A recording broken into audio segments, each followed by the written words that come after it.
Welcome to EPG Pathshala.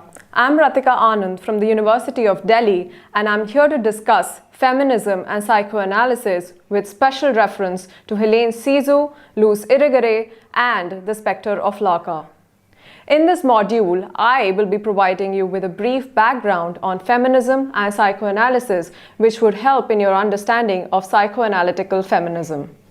Helene Cixous and Luce Irigaray are French feminists who worked very closely with psychoanalysis, especially with the theories of the prominent psychoanalyst Jacques Lacan. Lacan's concept of the mirror stage is significant to gain a perspective on why French feminists link their theories to Lacan's work. Both Cixous and Irigaray are not only influenced by Lacan's work, but at the same time view some of his work in critical light. It would be interesting to see how feminism can be linked to such a distinct field of psychoanalysis to show sexual difference initiates in such an early stage called the pre-Oedipal stage itself, and language, laws, and norms are biased towards men, giving women a secondary status in the society. Let me first give you a brief background on feminism. Feminism is characterized by political movement, range of ideologies, and social revolution, each driven by the sole objective to align women's personal and political status with that of men. The aim was not to displace the patriarchal center with the feminist model, but to empower women to formulate an identity in the society through gaining the right to vote, being a part of the productive labor, receive education, achieve reproductive rights, and to own property. Feminist movement has been divided into three stages called the three waves of feminism. The first wave was synonymous with the women's suffragette movement when they fought for the right to vote. The second wave, women participated in and were also influenced by the civil rights movement that were going on simultaneously in the 1960s. The second wave was a reaction to the post-World War domestication of women, limiting their involvement to the household chores. Betty Friedan, with her book The Feminine Mystique, is often credited with starting this wave of feminist movement, which focused on issues like marriage, reproductive rights, workplace environment, and physical and sexual violence. In the third wave, the issues which surfaced in the second wave were addressed too.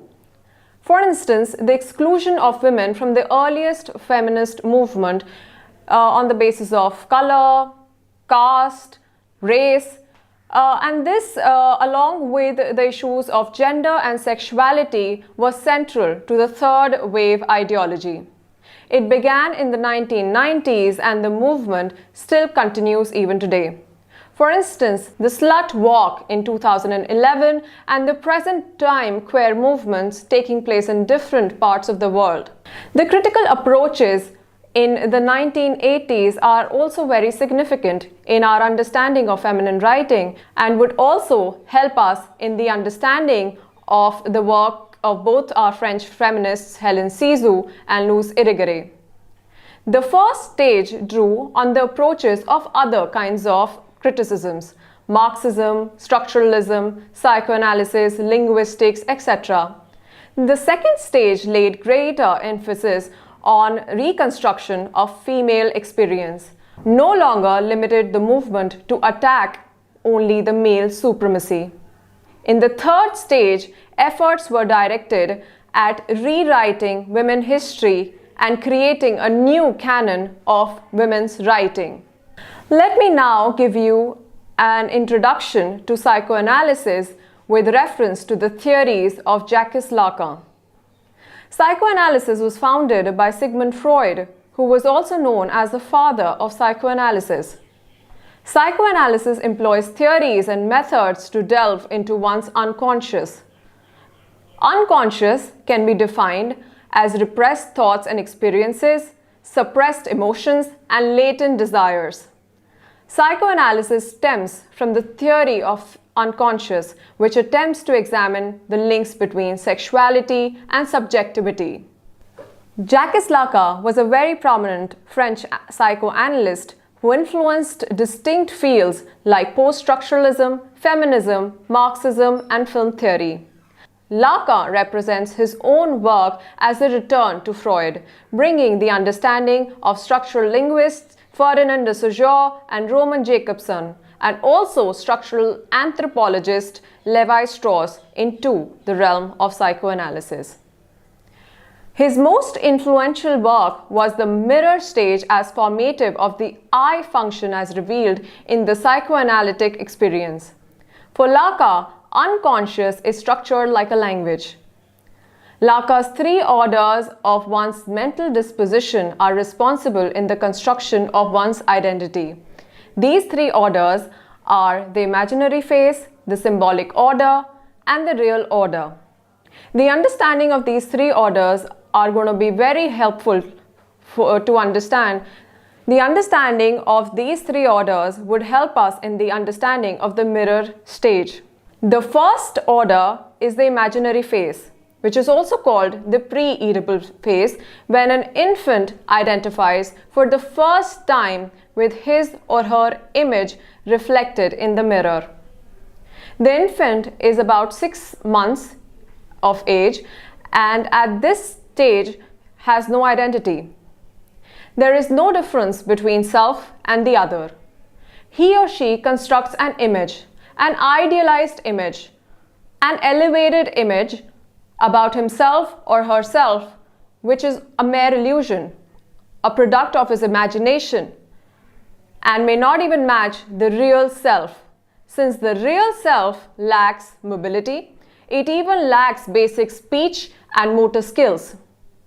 The child at this stage is oblivious to the dominant culture, which will separate the infant from the mother.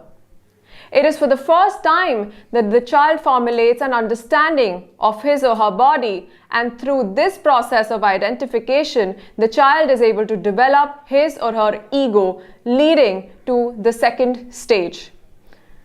The second stage is known as the symbolic order.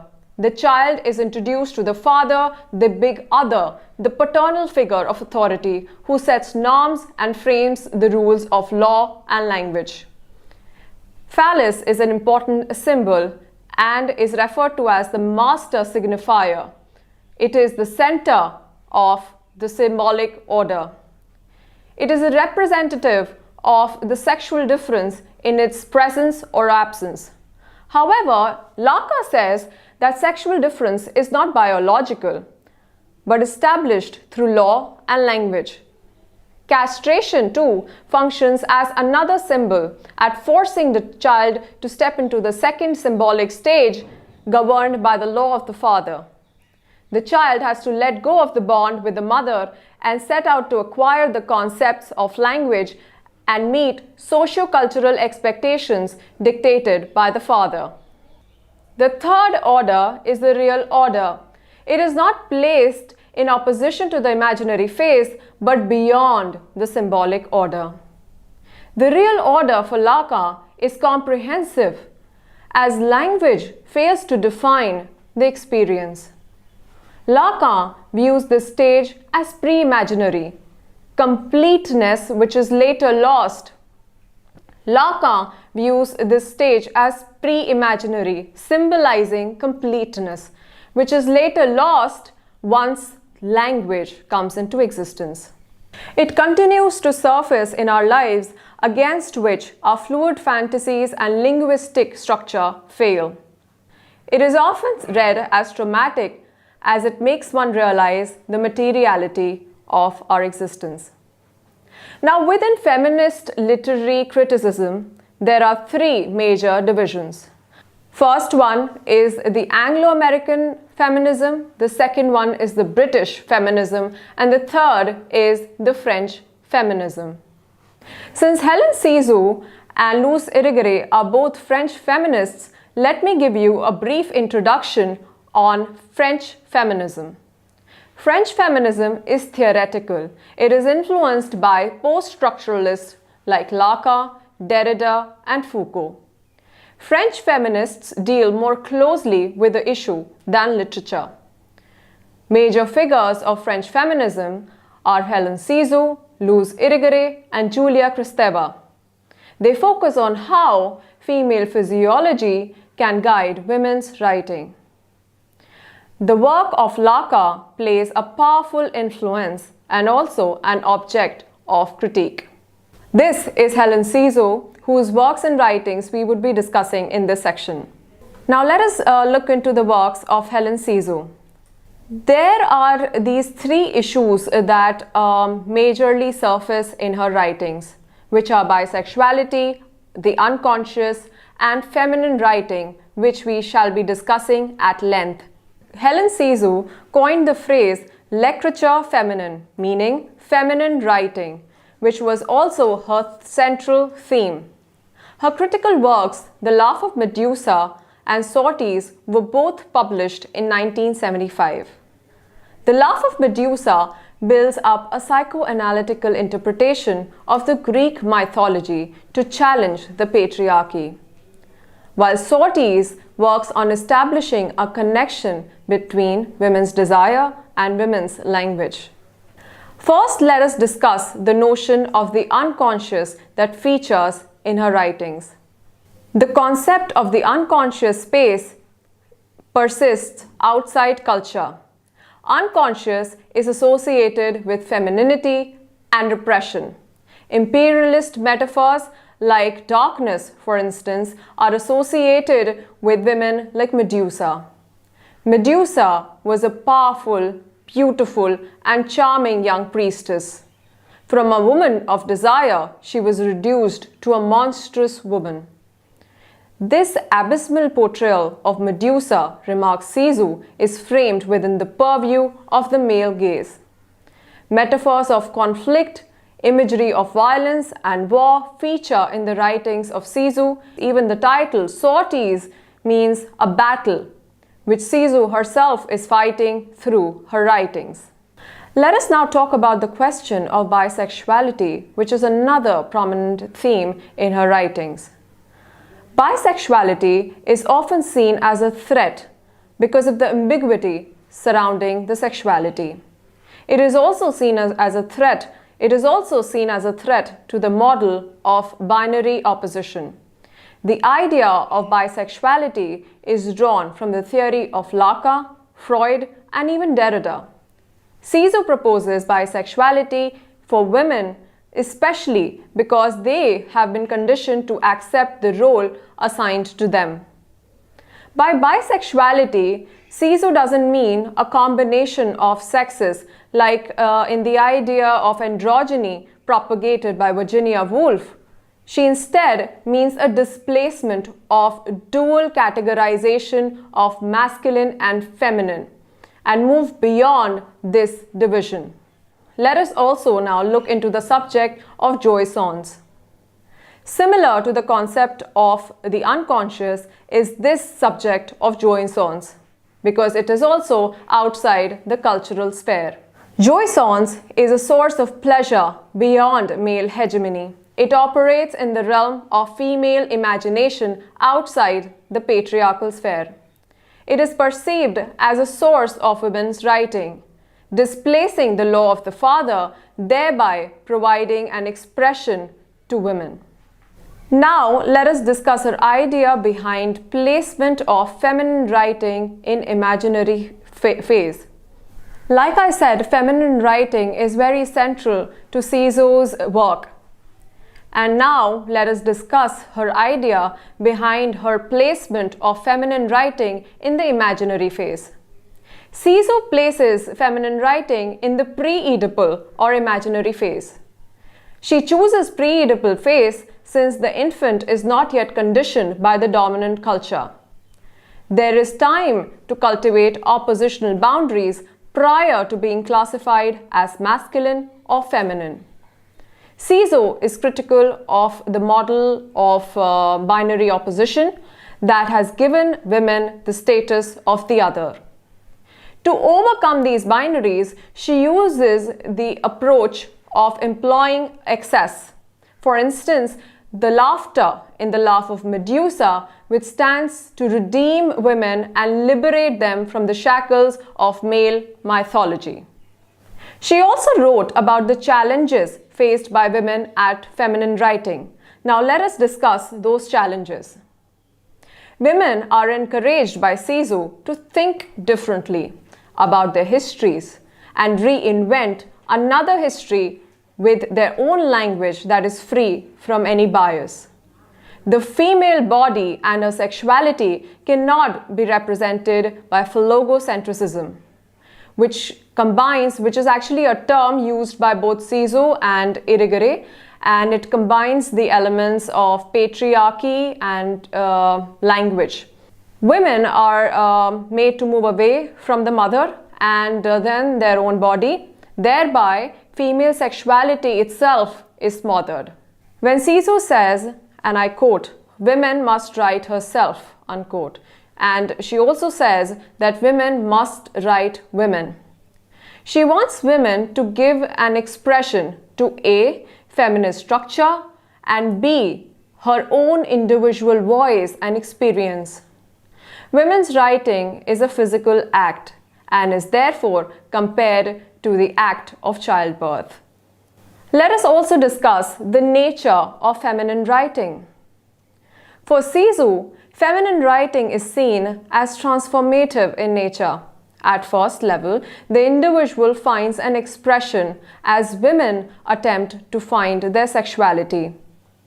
Women should stop reproducing phallogocentrism in their work and speak and write through their own bodies, taking up active subject positions and giving up the passive roles assigned to them. Cixous also hints at the other mediums women writing can experiment with. For instance, white ink is a reference to milk, and they can also explore the mediums like songs and bodies. Women's writing, she thinks, cannot be defined, and they cannot be placed in an enclosed structure like men's writing. Let us also see what are the suggestions that Cixous offers to women. Women who are at the margins of symbolic order and their language is also more free-flowing, closer to the imaginary phase with no fixities, should experiment more with their own language free from any bias. Unlike the stable order and the absolute language of men, she suggests that women must write herself and women must write women. She also advises women to choose writing poetry over realistic prose. Since poetry has no fixed meanings and sees fluid associations with signifiers, while novel represents an established structure through absolute masculine language. And this is Luce Irigaray, another prominent French feminist whose work and writing we would be now discussing. Luce Irigaray engages with the interdisciplinary works from philosophy, psychoanalysis, and linguistic fields. Speculum of Other Women, which was published in 1974, is Irigaray's most acclaimed work.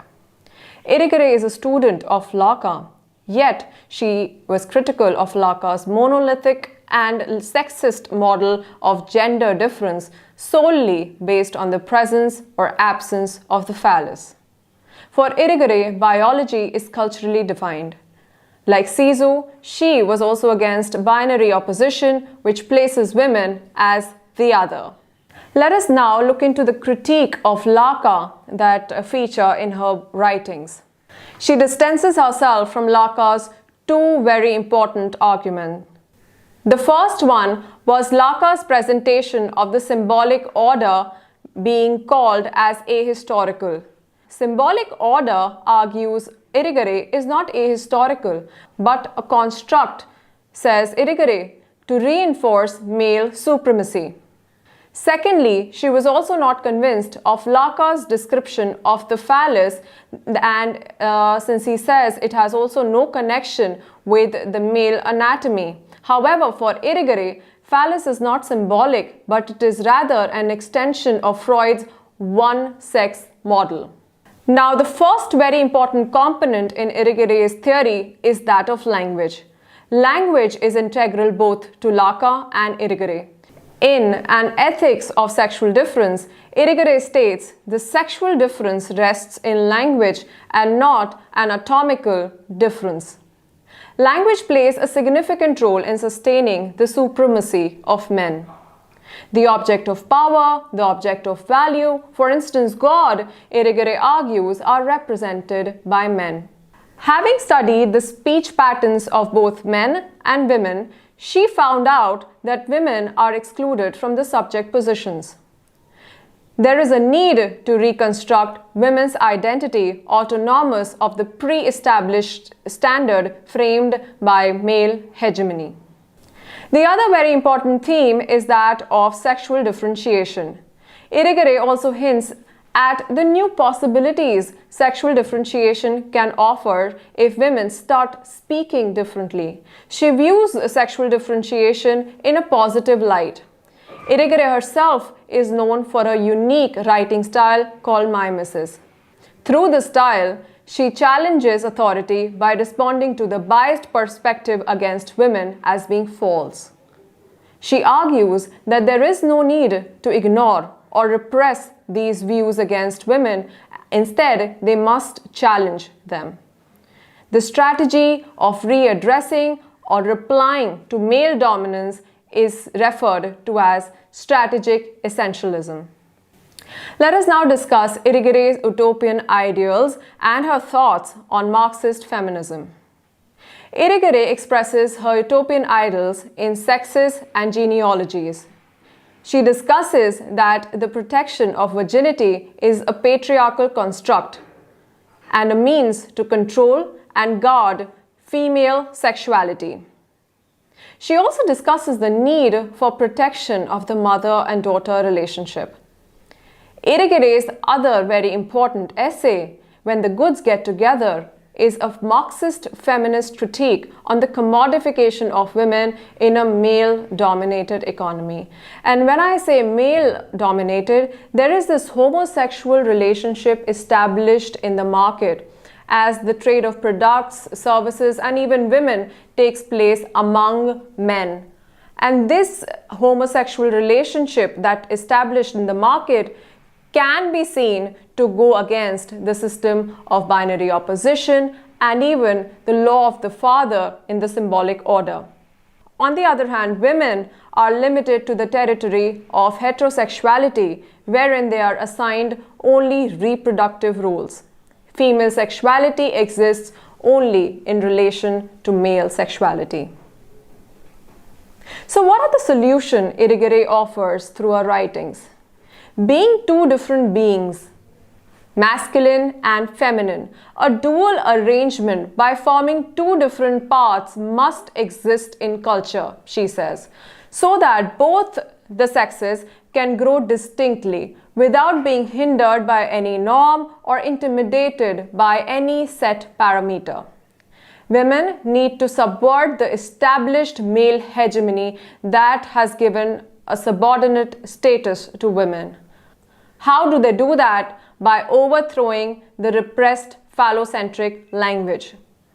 There is a need to split, and indeed to be the sex which is not one with the dominant male oppressor. Let me now briefly summarize for you the points I presented on French feminists Cixous and Irigaray. Cixous and Irigaray, they both attempt to work with the theories of Lacan as they try to overthrow the existing structure, not by replacing it, but by proposing to build a new model. Both want feminine structure to coexist as independent from the male model. Cixous discusses bisexuality, unconscious, and feminine writing, while Irigaray focuses on language and sexual difference.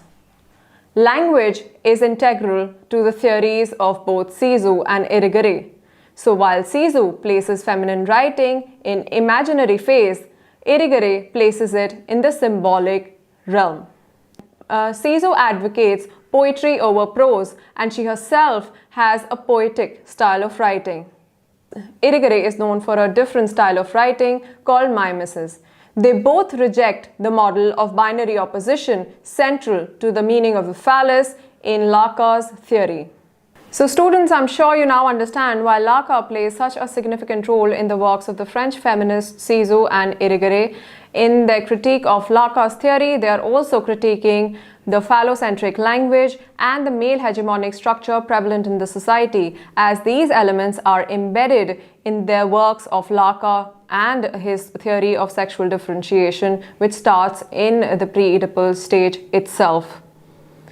I hope through this module you learned how psychoanalytic theory are tactfully used by the French feminists in their eminent works on feminism and their groundbreaking theories under psychoanalytic feminism.